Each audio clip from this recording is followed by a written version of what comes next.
any questions for how this can apply to our practice. Once we wrap up the didactic, we will have Sean do a presentation first for case review, and then potentially we might have Marianne if we've got more time. And then there will be openings for questions and clarifications after that as well. Just to go over our team here from the UNE part, we've got myself. I am going to be your lovely presenter today, or rather your facilitator. Amanda Blake from the University of New England. I have Emily Hilton here. She's going to be doing our note taking. I've got Polly Campbell. She is being very gracious in handling our IT today.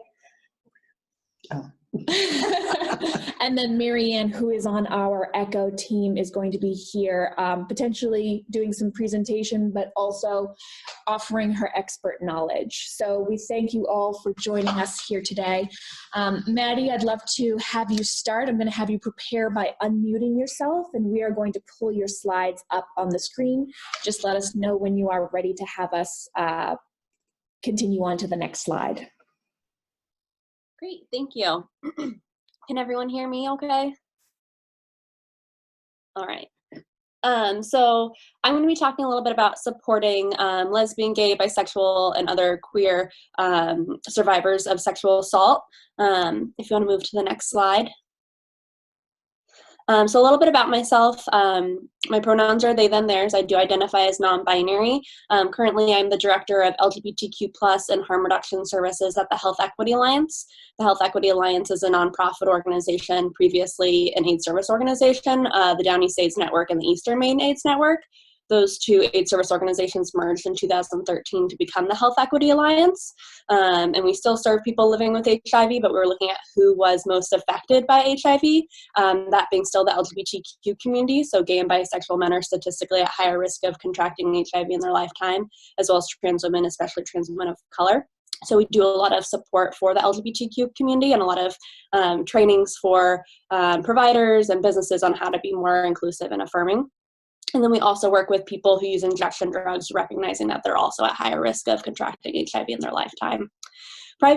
Previously to coming to the Health Equity Alliance, I did work as a domestic violence advocate at Family Crisis Services, which is now Through These Doors. And I was also a sexual assault advocate through Sexual Assault Support Services of Midcoast, Maine. And I've continued some of that work by modeling occasionally for Polly doing the Safe Nurse trainings. And one thing that I recognized while doing work within domestic and sexual violence was that the movement really wasn't built for the queer community. So we see that even in the language around federal policy, Violence Against Women Act, and a lot of the narrative is men's violence against women. So even just that structure of what we see in the media and what we see in language is exclusive and not inclusive of the experiences of lesbian, gay, and bisexual folks. So that was something that I recognized, and I also found it challenging, I think, working at domestic violence and sexual assault resource centers, because we still have embedded in some of those programs gender segregation, which is not always helpful for queer people. For example, having women's only support groups. So if a male survivor was wanting a support group, not having a space to access that. There has been a lot of improvements, and I know that there are more options now, but I think, we're still making progress, and those are not widely known to be available. Another, I think, assumption is that with women's only support groups, it's a safe space because there are no men's, and this assumption is that men were the perpetrator, and that also not being the case for everyone who might be identified as a woman, but their perpetrator was also a woman. So again, just kind of recognizing how we conceptualize violence and how those narratives often leave out the experiences of queer folk. So if we want to move to the next slide. So now I'm just going to talk a little bit about discrimination, stigma, and health disparities, and how that relates to work of survivors. We can move to the next slide. So this is a chart that's kind of a very simple representation of minority stress, which you can connect to the LGBTQ community, but you can also connect it to other minorities, whether that's racial minorities, etc. But basically, we do have structural discrimination and stigma. Structural meaning our laws, our policies, our practices, and our cultural norms. And again, those are things, for example, like gender segregation, assuming like, oh, if you have, you know, like there's not going to be sex in the girls only school, right? Things like that. And just assuming that with spaces that, again, it's all often with an assumption of heterosexuality. And it also could be things like the fact that, again, marriage equality has not been legal for very long. Or again, when we look at the history of the LGBTQ community is that we have been criminalized. So Pride celebrations were really started as riots against police brutality at a time when people could be arrested for not wearing 3 items of their like gender assigned clothing. So if I was in a bar and I was wearing a full suit and everything, I could be arrested for that. Also, that our communities have been pathologized, you know, within the DSM, the diagnostic manual for therapists and counselors. Homosexuality, again, was within that. So it was something that was seen as needing to be corrected in some way. And from that, the psychological community had conversion therapy. And then when they finally did drop it from the DSM, the faith communities really picked up that torch to carry on conversion therapy. So from these structural stigmas, I think inherent is that a lot of people who identify within the LGBTQ plus community, we don't trust systems of support because historically they have not been there to support us. So if we want to create a space where LGBTQ plus folks want to come and seek help, we have to actively put ourselves out there as welcoming and affirming. And again, that can be as simple as getting regular trainings for staff and putting up rainbow flags and putting up non-discrimination policies that include sexual orientation, gender identity, and expression, etc. But when folks are experiencing stigma and discrimination at those structural levels, again, it does trickle down into interpersonal stigma and discrimination. And interpersonal meaning our everyday episodic interactions with people. So that might mean if someone, for example, is a gay man, then he goes in after experiencing assault and people assuming that he couldn't be assaulted, or they might treat him differently in some way because he is a gay man and they have certain biases because of their own history, whether that's faith or, again, just our culture at large. Is not always nice to men maybe who are more effeminate or whatever it is. So they might experience, whether that's just a negative look or a side comment or something like that, but it could also be as severe as being denied services or being assaulted. Some people also experience assault from, again, helping people such as law enforcement and medical providers. And so when you experience stigma and discrimination, both at the structural level and the interpersonal level, then we also see that folks are experiencing interpersonal stigma. And that's the way that we feel about ourselves. So we might start to think maybe we are a freak or there is something wrong with us, or you know, like, what's the point? Like, the world doesn't get who I am, so I'm going to self-isolate. So we see experiences of stress, anxiety, depression, all things. And when we're experiencing those types of emotions regularly, these kind of fight or flight situations, we also see, you know, higher blood pressure, etc. And we might see higher rates of substance use to cope, especially when you don't feel safe going to a provider to get, you know, an antidepressant or anti-anxiety medication. So you might do your own self-medication. You might engage in high-risk sexual activity as a coping mechanism. And from, again, all these things, we see significant health disparities. We can go on to the next slide. So we do have some handouts that sometimes we give at our trainings to show the different health disparities because they are different based on the population. But some that we see, for example, in bisexual men and women is that they experience some of the lowest social support. And my theory behind that is, again, that if you don't feel like you really fit into the straight community, right, because you're not really straight, you're bisexual, but you also might feel excluded from the gay community because you also sometimes have relationships of people from another gender. So this feeling of not fitting in or exclusion. And again, higher rates of violence and trauma, higher rates of self-harm and suicide. I won't talk about transgender because I know you're going to talk about that later, I believe. You said in August, but we can move to the next slide. For gay men, one that I also like to bring up again is higher rates of things like HIV and STIs. So recognizing that, knowing what is current HIV prevention knowledge, and knowing when to talk to someone about something like post-exposure prophylaxis after maybe a risky sexual encounter, or pre-exposure prophylaxis is someone interested in a daily pill they can take to reduce the risk of HIV, and being connected to those resources. We can move on to the next slide. And some of the things that we see, some of the statistics we have are that 1 in 8 lesbian women have experienced rape in their lifetime, 1 in 2 bisexual women, and 1 in 2 bisexual men, and 4 in 10 gay men have also experienced some sort of sexual violence in their lifetime.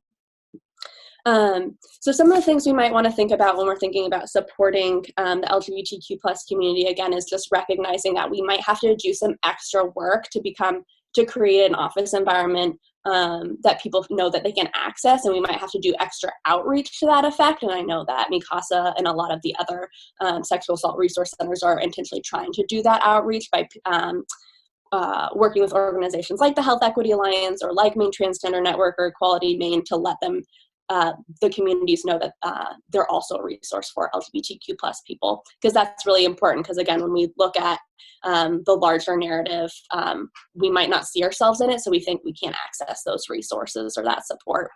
So we have to do a lot of intentional outreach.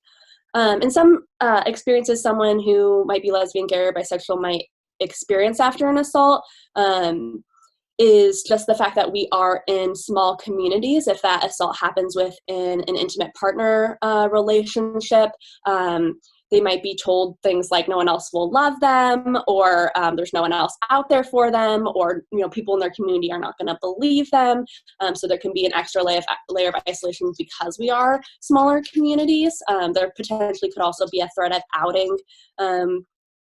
Another thing that we see is some people experience corrective rape. So, for example, a lesbian woman might be raped by a male friend to prove that, she's not a lesbian, or something like that. And we do see those types of hate crimes as well happen.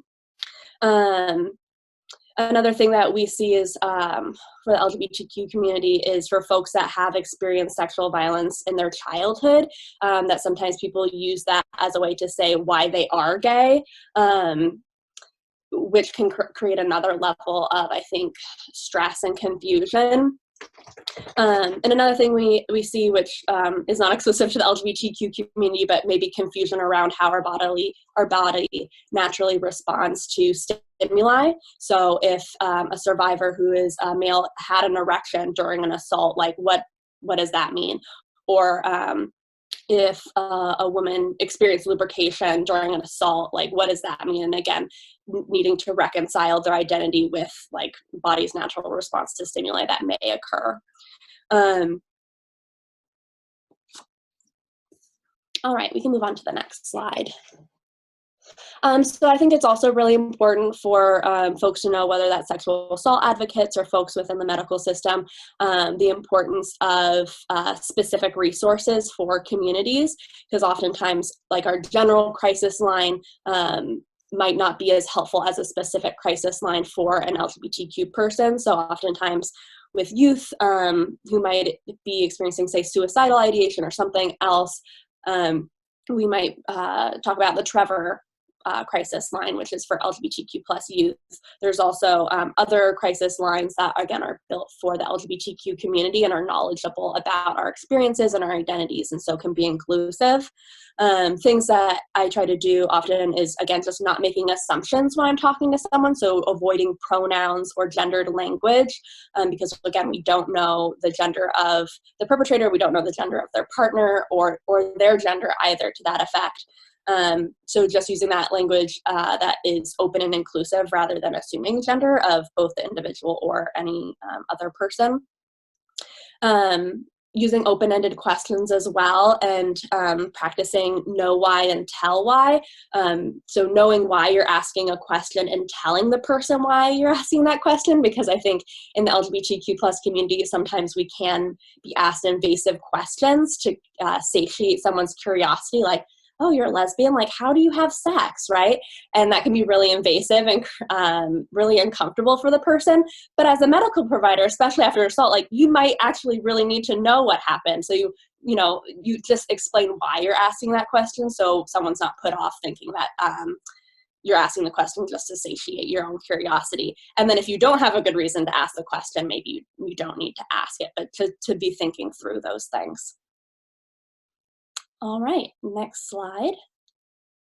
So brainstorming, I don't know if we want to do this now or later, but some ideas for creating an LGBTQ plus friendly and affirming safe spaces. And again, a lot of that I think is around having materials that have inclusive or diverse couples or people in them.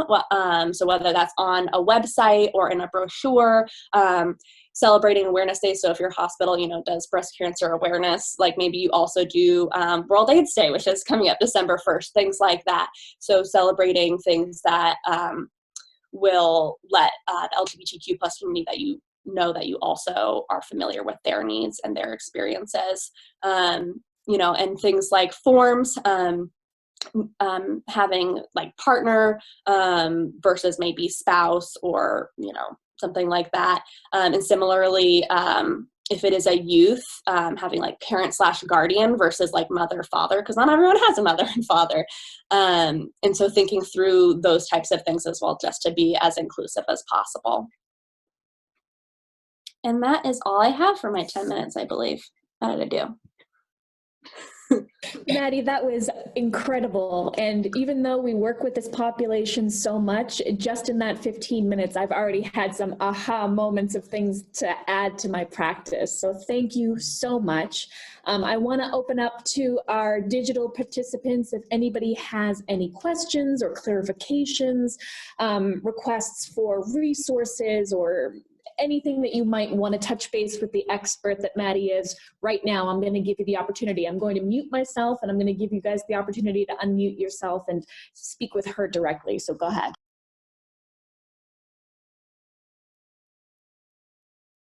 There's also a chat box for anybody who's socially shy and would prefer to type in what they want to ask, and I'll be happy to read those out for you.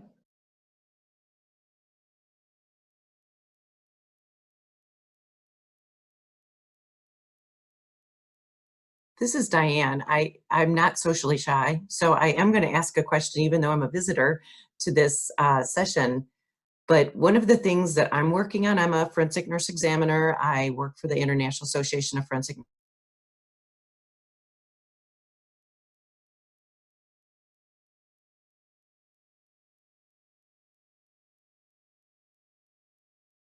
I think we lost you, Diane. I'm going to give you a second to see if that computer lag will kind of catch up, but we cannot see or hear anything that you're saying at the moment. The challenges. All right, we just got you back, Diane. We lost you for a minute. I'm going to have you start back at the beginning because we lost your connection. So go ahead. Okay, can you hear me? So I work for the International Association of Forensic Nurses. I'm a forensic nurse. And we're looking at telesafe exams, so doing the medical forensic exam through telehealth, which we use telehealth for a lot. I'm just thinking about the additional challenges with this population and their concerns about privacy and confidentiality. And can you think of some other challenges and how we might get around those?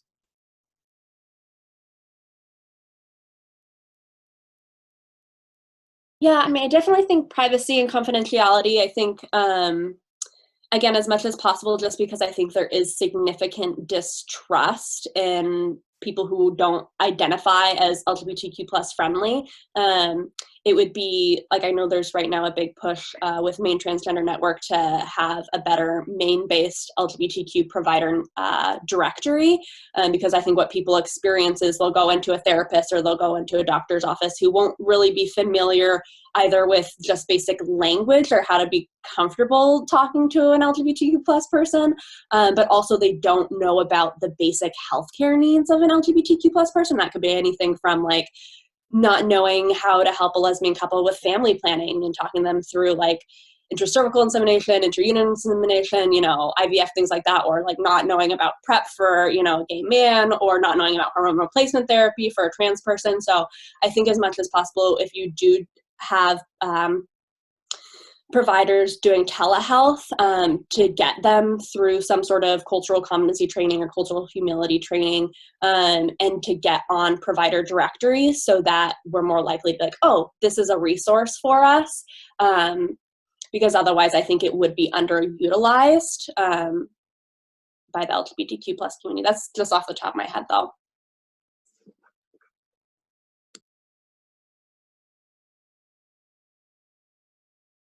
Thank you so much for that. I think that it shows that even as we're growing our practice to be more digital and more accessible, that we really want to be inclusive, and that, you know, our desires to make sure that from our foundations that we're more open and more humble and aware of what we can do to be better. So thank you for that question.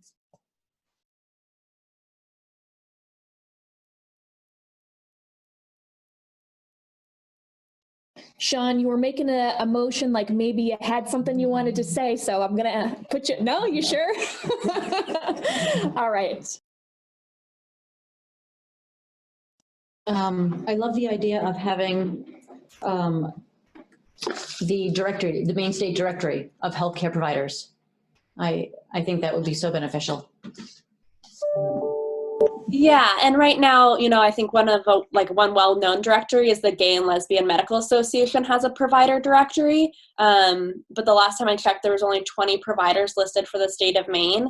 And that's everything from your therapist to your midwife to your primary care doctor.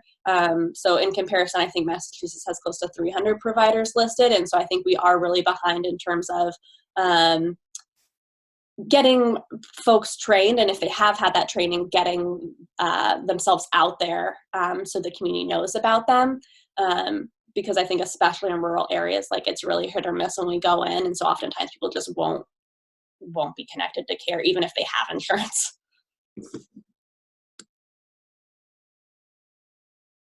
Hi, Danny. I don't know if you can hear me. A little louder, Danny. Oh man. So I guess I'd have to third the sentiment, even with the Healthcare Equity Index for Health for a Human Rights Campaign. It's like severely underreported or undersupported for our state. So I think a directory would be a really great idea. And if I have patients here that I can touch base with them and pass out those resources, that would be really great. And it would be great if more hospitals did do, the Human Rights Campaign does do a healthcare equality index and does training and support for hospitals, I believe, of over 100 employees. And the state of Maine is poised, I think, to do really well on that index and score really well because we have much higher protections for the LGBTQ community than other states. So the HRC is they're national standards, and so they recognize that a lot of states are like, you know, not very good with LGBTQ plus protections, but since Maine has a really good Human Rights Act that includes things like sexual orientation and gender identity, et cetera, I think we could be poised to have our hospitals score really well on them and be getting connected to a resource like the Human Rights Campaign's Healthcare Equality Index, I think could, again, provide that support to an institution to just be more thoughtful about how everything is built. And I think that this echo mode is actually a really good format for getting that word out there, because I know personally as a provider to, you know, this community, I wasn't even aware that there was that sort of accessibility list. So, you know, just having that education for the people that can take it back to their communities and back to their hospitals and potentially even back to their universities and institutions of learning. I think that this is, you know, one of the first steps for us to to make a difference in that area. So thank you for bringing that up. Thank you for making that part of the education and for showing how important and influential that could be for making that connection with this patient population. So I'm going to give another 30 seconds if anybody's got that, nagging question that they just want to ask. And then if not, we will transition to you, Sean. So I'm going to mute myself and give you guys 30 seconds to get those last questions in there.